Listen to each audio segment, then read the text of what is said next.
আচ্ছা দেখুন, রাজনৈতিক দল হিসেবে নির্বাচন না চাওয়ার কোনো কারণ আমি দেখি না। সবারই নির্বাচন চাওয়াটাই খুব স্বাভাবিক, এটা একটা প্রক্রিয়া।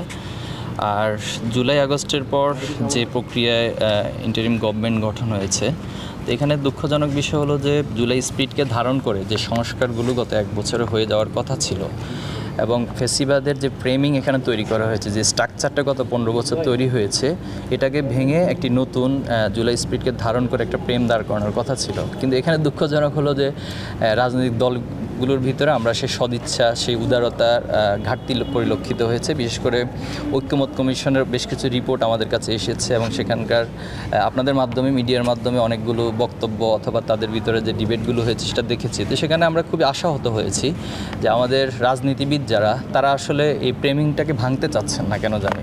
তো এটার মূল কারণ হচ্ছে তারা কি আবার নিজেদের মধ্যে ফ্যাসিবাদের চর্চা অথবা দীর্ঘদিনের যে স্ট্রাকচার, এটার উপর থেকে আবার নতুন করে ফ্যাসিবাদ কায়েম করতে চায় কি না, এটা যথেষ্ট প্রশ্ন জাগে আমাদের মাঝে।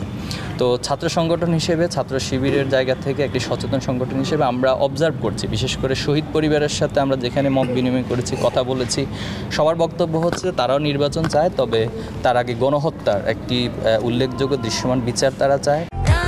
প্রাণ ইউএইচটি মিল্ক, শুদ্ধতায় ও মমতায় সবসময় সেরা স্বাদে। পাশাপাশি জুলাই যে ঘোষণাপত্র হয়েছে, সেখানেও আপনি দেখবেন যে অনেকগুলো গুরুত্বপূর্ণ ইস্যু বাদ পড়েছে।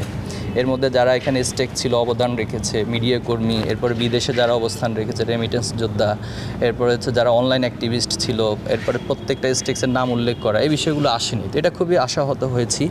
পাশাপাশি হলো যে সংস্কারগুলো, যে সেটাও শহীদ পরিবার থেকে বারবার বলা হয়েছে যে তারা যেন একটা স্থায়ী সংস্কার এবং স্থায়ী পরিবর্তনের দিকে বাংলাদেশ যায়, তারা সেটা চায়। কিন্তু তাদের এই চাওয়াটাকে উপেক্ষা করে রাজনীতিবিদরা অতিমাত্রায় ক্ষমতা লোভী হওয়া, এটা আমরা কখনোই সাপোর্ট করি না।